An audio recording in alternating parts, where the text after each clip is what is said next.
तुमचं काय म्हणणं, आम्ही त्याचं गळपड मारा काय प्रत्येक नाही म्हणजे तुम्हाला काय वाटते प्रत्येक वेळी आम्हाला त्या अधिकाऱ्यांनी गळपड करून मारायचं आणि मग आमच्या गुन्हा दाखल करून घ्यायचं, आमचं कुटुंब उद्ध्वस्त करून घ्यायचं आणि मग तुम्हाला समाधान वाटणार. महाराष्ट्र नवनिर्माण सेना नगरपालिकेचे इलेक्शन लढणार एबी फॉर्म अधिकृत चिन्हावर लढणार नाही. त्या इच्छुक जे होते त्यांना सुद्धा सांगितलं की आम्ही अधिकृत चिन्हावर लढणार नाही, तुम्ही तुमचा मार्ग बघा. आम्ही त्यातून एक्झिट केलं डायरेक्ट आम्ही आमदारकीचं आणि खासदारकीचं इलेक्शन समजा लढवा लागलो की लोक तुम्हाला कितपत स्वीकारते ते सांगता येईल. निवडणुकीत काहीही करायला लागलं तरी चालत, निवडून येणं ही महत्त्वाचं आहे. आणि आमच्याकडे आलेला माणूस कधी रिकाम्यात परत गेला नाही, त्याला आम्ही न्याय मिळवून दिला आहे. बाळासाहेब ठाकरेंनी सुद्धा स्वप्न की दोघेही एकत्र आले की कागद तालुक्यात त्याचा 100% चांगला फायदा. तुम्हाला दूध त्या दुधाने पाणी काय आहे ते कळेल, बाकी तुमचा विषय वेगळा आणि महाराष्ट्र निर्माण सेनेचा विषय वेगळा. कोल्हापूर जिल्ह्यातील सुझुकीची एकमेव डीलरशिप म्हणजे मोहिते सुझुकी. 16 वर्षांच्या प्रदीर्घ अनुभवासोबत तुम्हाला इथे मिळेल सेल्स, सर्व्हिसेस आणि स्पेअर्स एकाच छताखाली. 18% GST सह विविध योजनांचा लाभ घेण्यासाठी भेट द्या. मोहिते सुझुकी, काळानाका, कोल्हापूर. मोहिते सुझुकी, उद्यमनगर, कोल्हापूर आणि मोहिते सुझुकी, सानेगुरुजी, कोल्हापूर. बघायला गेलं तर कित्येक म्हणजे जवळ 2 दशकापासून संपूर्ण महाराष्ट्राचं स्वप्न होतं की राजसाहेब ठाकरे आणि उद्धवसाहेब ठाकरे एकत्र यावे. जर काल बघितलं तर त्या पद्धतीने युती झालेली आहे आणि संपूर्ण महाराष्ट्राचं स्वप्न होतं. त्याचबरोबर जर बघितलं तर बाळासाहेब ठाकरेंचं सुद्धा स्वप्न होतं की हे दोघंही एकत्र यावीत. आणि जर बघा तुम्ही म्हटला त्या पद्धतीनं जी मराठी मतं जी आहेत ती विभागली जायची आणि त्याचा फायदा तिसऱ्या पक्षाला व्हायचा. तर आता ही दोघंही जे भाऊ एकत्र आल्यामुळे बऱ्यापैकी मराठी माणसाची जी मतं आहेत ही विभागली जाणार नाहीत आणि त्याचा 100% फायदा हा मराठी माणसांना 100% होईल. आणि काल जर बघितलं तर संपूर्ण महाराष्ट्रात शिवसैनिक असतील, महाराष्ट्र निर्माण सेनेचे महाराष्ट्र सैनिक असतील, हे बऱ्यापैकी आनंदात म्हणजे खूप आनंदात होते आणि पेढे आणि साखर वाटून बऱ्याच ठिकाणी हे कार्यक्रम सुद्धा झालेत. आपण तुम्ही सुद्धा मीडियाच्या माध्यमातून बऱ्याच ठिकाणी तुम्ही दाखवला.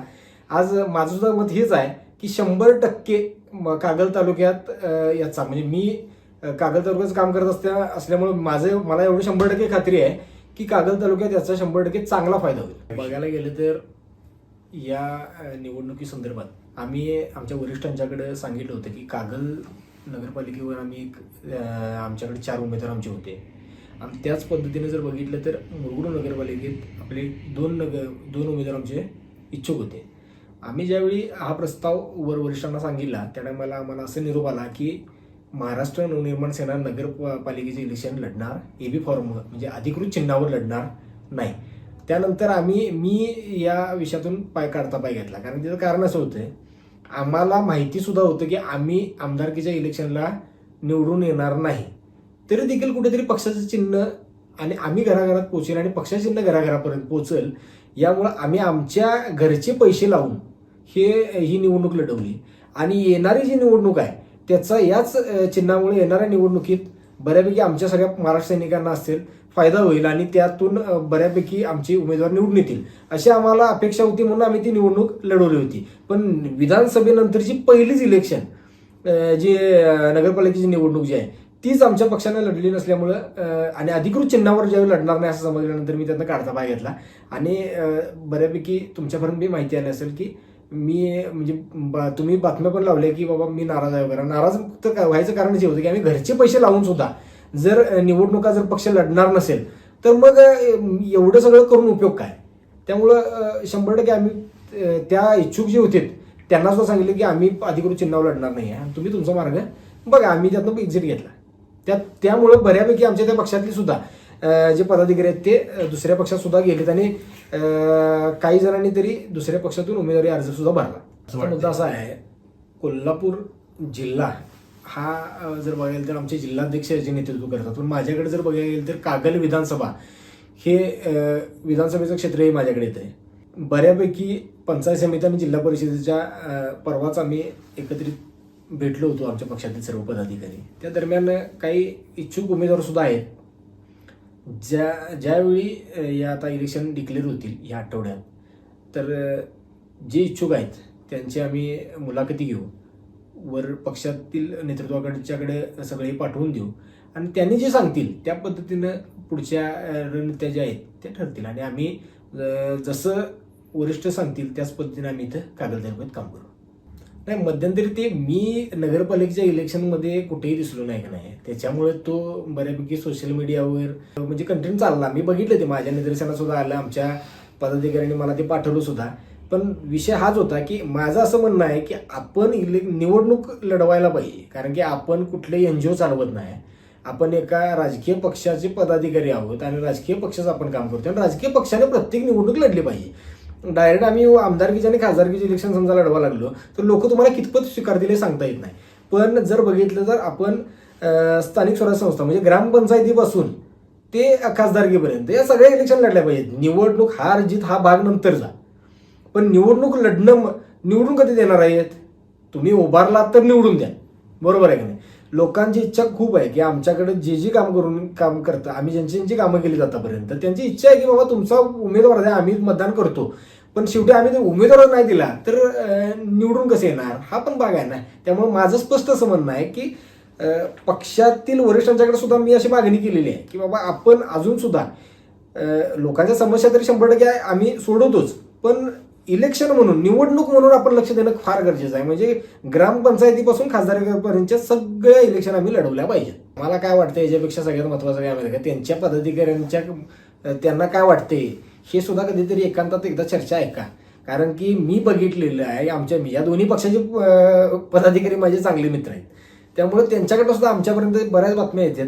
ही फक्त ॲडजस्टमेंटसाठी केलेली युती आहे आणि फक्त मुश्रीफ साहेबांचं अस्तित्व त्याच पद्धतीनं राजेंचं अस्तित्व टिकवायसाठी ही केलेली युती आहे असं आम्हाला वाटते. आणि टोकाची म्हणजे जर बघितलं पूर्ण टोकाच्या भूमिका या दोघांच्या होत्या. आणि एका रात्रीत असं काय झालं की बाबा लागलीच दुसऱ्या दिवशी युती केली, निवडणुका लढलीत, परवाशी तरी गुलाला मिट्टी मारून फोटो व्हिडिओ व्हायरल झाले. माझं म्हणणं आहे की बाबा व्हावं, त्यांची म्हणजे कायमस्वरूपी त्यांच्या दोघांच्या मध्ये दरार असावी आम्हाला कोणाला वाटत नाही. पण शेवटी काय आहे, भूमिका कुठेतरी थोडी करत जुळली तर तो भाग वेगळा आहे. एकदम सकाळ लागलीच दुसऱ्या मिनिटाला संध्याकाळ झाली, असं काय नेमका झालं की बाबा लागलीच अशी युती करायला लागली. कारण की जर बघितलं दोन्ही घरात म्हणजे मुश्रीफ साहेबांच्या सुद्धा घरच्यांना खूप टोकाचा त्रास विरोधी गटाकडनं देण्यात आला होता आणि समर्जी घाडगेंच्या सुद्धा घराला त्रास म्हणजे मध्ये ते ड्रग्स वगैरे प्रकरण जे झालं त्यात सुद्धा खूप टोकाचा त्रास त्या घरच्यांना झाला होता. आम्हाला भूमिका का वाटली याच्यापेक्षा त्यांच्या घरच्यांना सुद्धा ही युती पटलेली आहे का हा सुद्धा महत्वाचा विषय. शेवटी कसं आहे, परवाच ज्यावेळी मुश्रीफ साहेब कुठंतरी भाषणात बोलले की बाबा निवडणुकीत काहीही करायला लागलं तरी चालेल, निवडून येणं ही महत्वाचं आहे. शेवटी प्रत्येकाची तत्व ही वेगळी असतात, आपल्याला काय त्याच्यात खूप खोलवर काय जायचं नाही आहे. शक्यतो आम्ही आमच्या कामात कधीच ते आडवे आले नाहीत किंवा कधी आम्ही त्यांच्या कामात कुठं आडवं गेलो नाही. पण आता तुम्ही योगायोगाने प्रश्न विचारला तर कागलच्या जनतेला काय वाटते हे कधीतरी तुम्ही एकांतात मागोवा घ्या, तुम्हाला लक्षात येईल. शेवटी आज सोसायटी असू दे, त्याच्यानंतर कारखाने असू देत, यात फक्त लोक अडकून आहेत, त्याच्यामुळे स्पष्ट भूमिका मांडताना दिसत नाहीतर तुम्ही जर बघितला कॅमेरा जर बंद करून ज्यावेळी विचाराल का नाही तुम्हाला दूध का दूध आणि पाणी का पाणी काय आहे ते कळेल. नाही कसं आहे, जनता दरबार हा जो विषय आहे ह्या घेण्यामागचं कारण फक्त एकच आहे की याच्या आधी एक 15 दिवस जर बघितले तर मी माझ्या व्यावसायिक जीवनातनं मला जास्त जसा पाहिजे तसा वेळ समाजासाठी देता आला नाही. माझ्याकडे त्याच्या अगोदर जर बघितलं म्हणजे आतापर्यंत आपण जे आमच्याकडे फोन येतात किंवा ज्या वेळी आमच्या ऑफिसला माणूस येतोय ते काम आम्ही करून देतोय आणि आमच्याकडे आलेला माणूस कधी रिकाम्यादार परत गेलेला नाही, त्याला आम्ही न्याय मिळवून दिलायच. दुसरी गोष्ट जर बघायला गेले तर तुम्ही ज्या पद्धतीने म्हटला की बाबा फक्त आणि फक्त तुम्ही ऐकून घेऊन सोडणार आहे का, आम्ही वेळ प्रसंगी अक्षरशः तिथं खळकट्यात सुद्धा करायला लागला तर आम्ही केलाय, पण आमच्याकडे आलेल्या माणसाला आम्ही न्याय मिळवून दिलाय आणि आमच्याकडनं जे होईल ते आम्ही करू. उद्याच्या सुद्धा जे 29 तारखेला आमचा जनता दरबार होणार आहे त्यात सुद्धा तुम्हाला खूप मोठ्या प्रमाणात आता आज मला वाटते कालच आम्ही जाहीर केला, आजपर्यंत 69 मगाशी मी माहिती घेतली 69 नोंदी आमच्याकडे आल्यात. म्हणजे 69 लोकांच्या समस्या आमच्याकडे येणार आहेत. म्हणजे आमच्यावर कुठेतरी लोकांचा विश्वास आहे की बाबा यांच्याकडे गेल्यानंतर संबंधित विषयाला मार्ग निघतोय आणि आमचं 100% निराकरण होणार आहे आमच्या समस्येचं, हे त्यांना माहिती आहे. त्यामुळे ते आमच्याकडे येत आहेत. त्यामुळे असं काय दाखवायला करायची आम्हाला काय गरज नाही. जे आहे ते तुम्ही वाटल्यास माझं असं स्पष्ट मत आहे, जे ज्यांना असं वाटतंय त्यांनी एकदा यावं जनता दरबारात, काय पद्धतीने न्याय देतो. कारण की बऱ्याच गोष्टी आहेत त्या कॅमेऱ्यावर दाखवू शकत नाही, अशा पण काही गोष्टी आहेत त्या तुम्हाला एकदा ऑफ कॅमेरा तुम्हाला काय पाहिजे ते कळेल, म्हणजे काय बोलतोय कळेल किंवा काय पद्धतीने सांगणं असते कळेल. बाकीच्यांचा विषय वेगळा आणि महाराष्ट्र नवनिर्माण सेनेचा विषय वेगळा. आम्ही 100% न्याय मिळवून देण्यासाठी जे काय करायला लागेल ते आम्ही वेळोवेळी आम्ही करतोय आणि इथून पुढे आम्ही करत राहू. काही यांनी दोघांनी युती केली, हा जर एक विषय बघितला तर तो खराच आहे. कर्नाटकातील मतदार हे महाराष्ट्रात सुद्धा का नाही नोंदणी केलेले आहेत. उदाहरण तुम्हाला सांगायचं झालं तर कोगनुळी, निप्पाणी, सदलगा, त्यानंतर चिक्कोडी जवळचं आलास म्हणून गाव आहे ते, संकेश्वर, त्याच्यानंतर बघायला तर हत्तरगी, आडी, बेनाडी, त्यानंतर अप्पाचीवाडी, इकडे बघायला तर सौंदलगे, त्यानंतर आपलं मत्तिवडे, ही जी गावं आहेत ह्या गावातली बऱ्यापैकी ही गावं जर बघितली ती सगळी कर्नाटकातली गावं आहेत. तर ह्या गावातले सुद्धा मतदार हे महाराष्ट्रातील मतदार ह्याच्यात निवडणूक प्रक्रियेत हे मतदार म्हणून आहेत. आणि कर्नाटकचे आणि महाराष्ट्रातील इलेक्शन हे वेगवेगळ्या वेळी होतं. त्यामुळे ह्या कर्नाटकातील मतदारांच्या जीवावर निवडून येणे म्हणजे काय खूप मोठा आहे, तीर मारला आहे अशातला काय भाग नाही. आणि ह्याची सुद्धा हे जर कोणाला पाहिजे असेल तर याची सुद्धा माझ्याकडे पुरावे आहेत, त्यांनी येऊन मला भेटावं, त्याला मी हे सगळं दाखवतो, काय अडचण नाही. आणि त्याच्यामुळे जी सत्ता आली आहे काय युती ही गोष्टी झाल्याच. आणि आतापर्यंत 5 टर्म म्हणजे आता हे काय फक्त कागलचा एकदा विषय असा नव्हता, 5 टर्म मुश्रीफ साहेब आमदार आहेत बरोबर. तर 5 टर्म निवडून यायचं मागचं खरं जर राज काय तर हेच आहे. कोगनुळी, निप्पाणी म्हणा, त्याच्यानंतर सदलगा, बेनाडी, चिक्कोडी, आलास या गावातली जी काय मतदार आहेत कर्नाटकातील यांच्या जीवावर आतापर्यंत साहेब आमदार असं म्हणायला सुद्धा काय वावगं ठरणार नाही.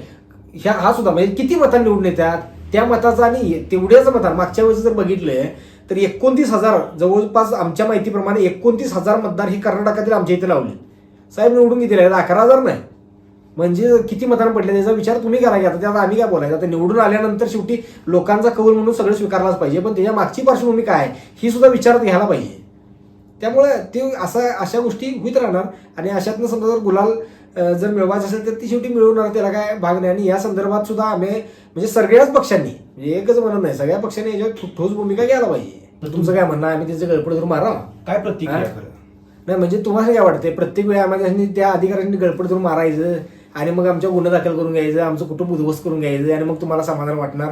सेटलमेंट केली म्हणजे काय नेमकी? आज जर बघायला गेलं ते प्रकरण ज्यावेळी आम्ही छेडलं त्या टायमाला आम्ही जवळजवळ त्या उपोषणच्या वेळी जवळजवळ काहीच नाही म्हटलं तर एक माझ्या माहितीप्रमाणे 668 दस्त हे आम्ही डायरेक्ट दाखवले की बेकायदेशीर आहे ते दाखवूनच दिले. त्यात सेटलमेंटचा काय संबंध आहे?